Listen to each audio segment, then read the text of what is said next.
नमस्कार प्यारे विद्यार्थियों, स्वागत है आप सभी का कैरेटिक्स क्लासेस की ऑनलाइन कोचिंग में।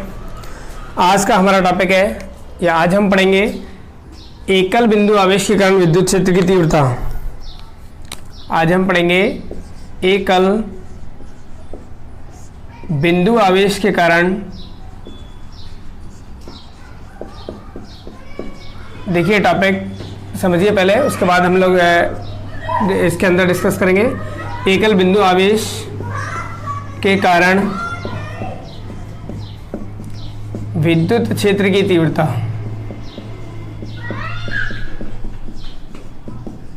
ठीक है, आज का जो हमारा टॉपिक है वो है एकल बिंदु आवेश के कारण विद्युत क्षेत्र की तीव्रता, यानी कि इलेक्ट्रिक इंटेंसिटी या इंटेंसिटी ऑफ इलेक्ट्रिक फील्ड। आप बोलोगे, इंग्लिश में बोलोगे intensity of electric field due two point charge. Due two point charge, एकल आवेश के कारण आपको विद्युत क्षेत्र की तीव्रता पढ़ना है। ठीक है, तो देखिए एकल बिंदु आवेश के कारण विद्युत क्षेत्र की तीव्रता मतलब क्या करना है आपको कि एक आवेश अपने को दिया हुआ है, इस आवेश को इसको रेस्ट पोजीशन पर रखना है, इसके कारण चारों ओर विद्युत क्षेत्र उत्पन्न होगा। हम लोग ये बात करके आ चुके हैं, किस बिंदु पर कितना विद्युत क्षेत्र उत्पन्न होगा उसका मैग्नीट्यूड आपको आज डिस्कस करना है। तो देखिए फर्स्ट ऑफ ऑल हमने एक पॉइंट चार्ज यहाँ पर कंसिडर किया। एक पॉइंट चार्ज कैपिटल क्यू, यानी कि एक बिंदु आवेश हमने क्या ले लिया, कैपिटल क्यू, और कहाँ पर लिया है, ओ बिंदु पर। बिंदु ओ पर एक कैपिटल क्यू चार्ज हमने यहाँ रख दिया। इस बिंदु ओ से स्मॉल आर दूरी पर, बात समझिए, बिंदु ओ से स्मॉल आर डिस्टेंस पर या दूरी पर एक पॉइंट है पी। इस पॉइंट पर आपको विद्युत क्षेत्र की तीव्रता यानी कि intensity of electric field find करना है। तो आपको टॉपिक समझ में आया होगा, करना क्या है, एकल बिंदु आवेश के कारण विद्युत क्षेत्र की तीव्रता intensity of electric field due two point charge. ठीक है, एकल बिंदु आवेश के कारण विद्युत क्षेत्र की तीव्रता। तो बिंदु ओ पर कोई आवेश है कैपिटल क्यू, जिससे आर दूरी पर उपस्थित बिंदु पी पर विद्युत क्षेत्र की तीव्रता की गणना करनी है। तो आप फर्स्ट ऑफ ऑल ये लाइन इन्वॉल्व यहाँ पर लिख सकते हो कि आप करना क्या चाह रहे हो। ठीक है, कि बिंदु ओ पर उपस्थित क्यू आवेश के कारण आर दूरी पर उपस्थित बिंदु पी पर विद्युत क्षेत्र की तीव्रता की गणना करनी है। फर्स्ट लाइन हो गई। सेकंड लाइन आप लिखिए कि बिंदु पी पर विद्युत क्षेत्र की तीव्रता ज्ञात करने के लिए यहाँ पर एक परीक्षण आवेश क्यू नॉट रख दिया जाता है। हमने यहाँ पर एक आवेश क्या रख दिया है, क्यू नॉट रख दिया, बिल्कुल सर। अब कैपिटल क्यू और जो क्यू नॉट आवेश है दोनों कितनी दूरी पर है, आर दूरी पर, तो इनके बीच में क्या लगेगा, बल लगेगा। तो ओ बिंदु पर उपस्थित कैपिटल क्यू आवेश और पी बिंदु पर उपस्थित क्यू नॉट आवेश दोनों के बीच में इलेक्ट्रिक फोर्स यानी कि विद्युत बल। तो यहां से आप लिखिए कैपिटल क्यू व क्यू नॉट आवेशों के मध्य विद्युत बल, क्या लगेगा इनके मध्य, विद्युत बल यानी कि electric force. Electric force between capital Q and Q nought charge. अच्छा देखिए, हम लोग कूलाम फॉर्मूला जानते हैं, Coulomb force law, F is equal to K capital Q first charge हो गया, क्यू नॉट आपका सेकेंड चार्ज हो गया, अपॉन में बीच की दूरी क्या है आर, उसका स्क्वायर हो जाएगा। तो ये हो गया आपके पास में F। ठीक है, यानी कि कैपिटल क्यू और क्यू नॉट आवेश के बीच में कितना इलेक्ट्रिक फोर्स अप्लाई हो रहा है, ये कंप्लीट हो गया अपने पास में। बिल्कुल सर, इसको हमने इक्वेशन नंबर 1 कंसिडर कर दिया। इसके बाद अगर हम लोग बिंदु पी पर विद्युत क्षेत्र की तीव्रता की बात करेंगे कि बिंदु पी पर विद्युत क्षेत्र की तीव्रता क्या होगी, तो बिंदु पी पर विद्युत क्षेत्र की तीव्रता यानी कि इंटेंसिटी ऑफ इलेक्ट्रिक फील्ड की अगर बात करेंगे तो उसकी डेफिनेशन से, इंटेंसिटी ऑफ इलेक्ट्रिक फील्ड की डेफिनेशन, विद्युत क्षेत्र की तीव्रता की परिभाषा से हम बात करें कि इस बिंदु पर उपस्थित एकांक आवेश पर लगने वाला बल, कि क्यू नॉट आवेश पर तो बल लग रहा है F, लेकिन इसके एकांक आवेश पर जो बल लगेगा वही होगा इस बिंदु पर विद्युत क्षेत्र की तीव्रता। तो फॉर्मूला हम पीछे पढ़ के आ चुके हैं इंटेंसिटी ऑफ इलेक्ट्रिक फील्ड का या विद्युत क्षेत्र की तीव्रता का, EP is equal to F upon में उस बिंदु पर रखा हुआ आवेश। समझ में आया जी। तो इक्वेशन नंबर 2 हो गया। बिल्कुल, अब इक्वेशन 1 से F की वैल्यू आप कहाँ रख दीजिए, इक्वेशन 2 में। तो यहाँ पर आप लिख दीजिएगा समीकरण 1 से F का मान समीकरण 2 में रखने पर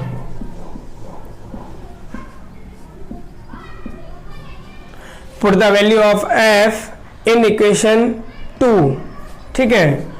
देन ई पी हमने चलो वैल्यू रख दिया, तो क्या आएगा देखिए, ई पी इक्वल टू आएगा सर, एफ की वैल्यू है K capital Q Q nought divide by R square dot Q nought, Q nought से क्यू नॉट आपका कैंसिल हो गया। ई पी की अगर हम बात करेंगे तो के कैपिटल क्यू अपॉन में आर स्क्वायर, ठीक है, ये फॉर्मूला आपको मिल गया, बिल्कुल। तो यही है इस बिंदु पर विद्युत क्षेत्र की तीव्रता, क्या आ गई, के कैपिटल क्यू अपॉन में आर स्क्वायर। ये है आपको पी बिंदु पर विद्युत क्षेत्र की तीव्रता का सूत्र, यानी कि पी पॉइंट पर इंटेंसिटी ऑफ इलेक्ट्रिक फील्ड क्या आता है, K capital Q upon R square. अब समझिए के जो है, अगर हम लोग निर्वात की बात करेंगे तो ये 9 इंटू 10⁻⁹ होता है, ठीक है। यूनिट हो जाएगा न्यूटन इंटू मीटर स्क्वायर पर कूलम स्क्वायर। ये के की वैल्यू हो गई किसके लिए, वैक्यूम यानी कि निर्वात के लिए। वहीं हमें के की वैल्यू निर्वात के लिए एक और होती है 1/4πε0। जब किसी माध्यम की बात की जाएगी तो माध्यम के लिए हम लोग के की वैल्यू क्या रखेंगे, 1/4πε0εr, ठीक है। ये हम लोग कूलम्ब लॉ के अंदर अच्छे से डिस्कस करके आ चुके हैं जी। तो ये जब अपने पास में विद्युत क्षेत्रीय तीव्रता किसी माध्यम में काम करवाएगा तो हम लोग ये के की वैल्यू रखेंगे। यहाँ पर एप्सिलॉन आर माध्यम की जो आपेक्षिक विद्युतशीलता है या पराविद्युतांक है, ये आपको दिया जाएगा, ठीक है। आगे और किस पर डिपेंड कर रहा है सर, कैपिटल के ऊपर।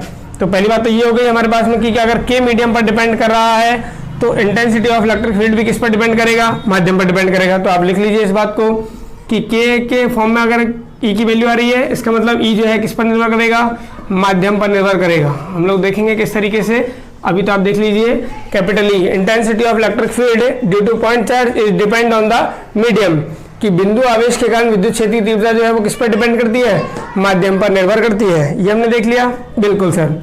सेकंड पॉइंट अगर हम देखें कैपिटल क्यू, फर्स्ट मीडियम हो गया, सेकंड कैपिटल क्यू, कि इस बिंदु पर पी बिंदु पर विद्युत क्षेत्र की तीव्रता इसी बिंदु पर रखे हुए आवेश पर निर्भर नहीं करती है। जिस आवेश के कारण आपको विद्युत क्षेत्र की तीव्रता निकालनी है उस आवेश पर निर्भर करती है। कि हम लोग क्यू नॉट यहाँ रख नहीं भी रखते तो कोई फर्क इससे पड़ने वाला नहीं था। कैपिटल क्यू के कारण यहाँ पर विद्युत क्षेत्र की तीव्रता आएगी, उसका फॉर्मूला क्या आएगा, अब याद रखना के कैपिटल क्यू अपॉन में आर स्क्वायर। समझ में आ गया। तो आप एक लाइन लिख लीजिए यहाँ पे कि किसी बिंदु पर विद्युत क्षेत्र की तीव्रता का मान उसी बिंदु पर रखे हुए आवेश पर निर्भर नहीं करता है। जिस आवेश के कारण विद्युत क्षेत्र की तीव्रता निकाली जा रही है उस आवेश के कारण उस आवेश पर डिपेंड करता है और उसके क्या होता है, समानुपाती होता है। कि अगर ये आवेश बढ़ेगा तो इंटेंसिटी ऑफ इलेक्ट्रिक फील्ड क्या होगा, इंक्रीज होगा।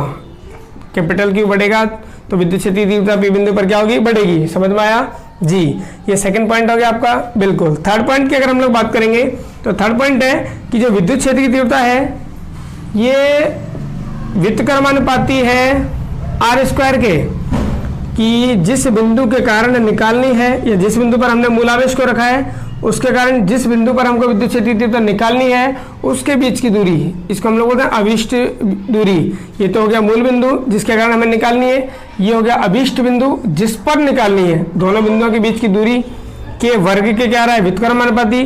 तो पहली बात तो यही है कि विद्युत क्षेत्र की तीव्रता व्युत्क्रम वर्ग के नियम का पालन करती है। विद्युत क्षेत्र की तीव्रता व्युत्क्रम भी है और वर्ग भी हो रहा है, व्युत्क्रम वर्ग के नियम का पालन करती है। हो जाएगा, बिल्कुल हो जाना चाहिए। अच्छा, कि यहाँ से अब आपको पता लग रहा है कि इन्वर्सली रिलेशन है ई और आर के रूप में। तो आर अगर बढ़ेगा, आर का वैल्यू अगर बढ़ेगा तो ई का वैल्यू क्या होना पड़ेगा, ई को कम होगा। आर अगर बढ़ाओगे इस पॉइंट से, अगर आर बढ़ाओगे तो क्या होगा, विद्युत क्षेत्र की तीव्रता कम होती जाएगी। समझ में आ गया, बिल्कुल सर।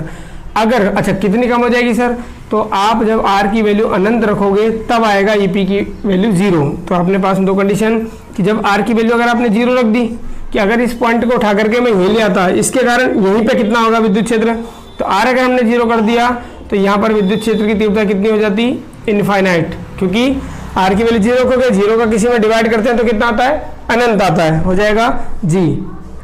और वहीं आर की वैल्यू जब आप अनंत रख दोगे तो विद्युत क्षेत्र की तीव्रता कितनी हो जाएगी, 0 हो जाएगी। तो इस तरीके से आपको ये दो पॉइंट मिल गए।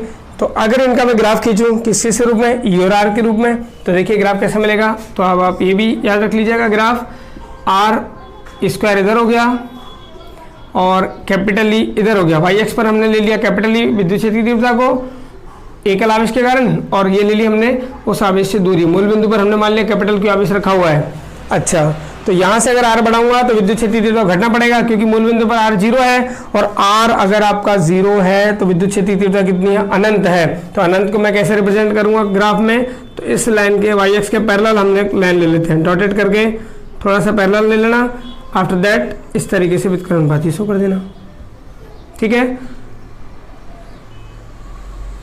अच्छा देखिए यहाँ पे कि सर ई की वैल्यू 0 कब होगी, ई की वैल्यू 0 होगी भाई जब आर अनंत होगा, और आर अनंत कब होगा, इस तरीके से मुझे इसके पैरेलल में छोड़ देना है। तो ग्राफ जो है ना तो वाई एक्सिस को कट करेगा ना एक्स एक्सिस को कट करेगा। तो इस तरीके से आपका हो गया एकल बिंदु आवेश के कारण विद्युत क्षेत्र की तीव्रता और अभिष्ट दूरी के बीच में वक्र। समझ में आ जाएगा। बिल्कुल, बहुत बार आपसे ये वक्र भी पूछा जाता है कि विद्युत क्षेत्र की तीव्रता का, बिंदु आवेश के कारण विद्युत क्षेत्र की तीव्रता, पॉइंट जो चार्ज है आपका, पॉइंट चार्ज के through intensity of electric field उसके, और जो आपका आर है बीच की दूरी है दोनों पॉइंट के बिटवीन, इसका व्युत्क्रम रेसिप्रोकल के साथ में अगर आपसे कर पूछ ले कि यहाँ पे आर स्क्वायर है लेकिन 1/, में कभी कभी आर स्क्वायर अगर दे दे तो उसके साथ कैसा रिलेशन आएगा, तो उसके साथ फिर आप किस तरीके से बताओगे, डायरेक्टली प्रोपोर्शनल का। ठीक है, ऐसा क्यों सर, तो आप खुद समझ सकते हो। आर की वैल्यू अगर 1/, में आर स्क्वायर रखूंगा, 1/r रखूंगा तो फिर आर स्क्वायर खा जाएगा ऊपर, तो उसके तो क्या आएगा, डायरेक्टली प्रोपोर्शनल आएगा। तो इस तरीके से आप ये ग्राफ बना सकते हो। थोड़ा सा इस तरीके से, थोड़ा स्ट्रेट लाइन जाएगा पर थोड़ा सा झुक के जाएगा इस तरीके, ठीक है, ज़्यादा नहीं फैलेगा उधर, ई बढ़ेगा मतलब इस तरीके से बना दोगे इसको।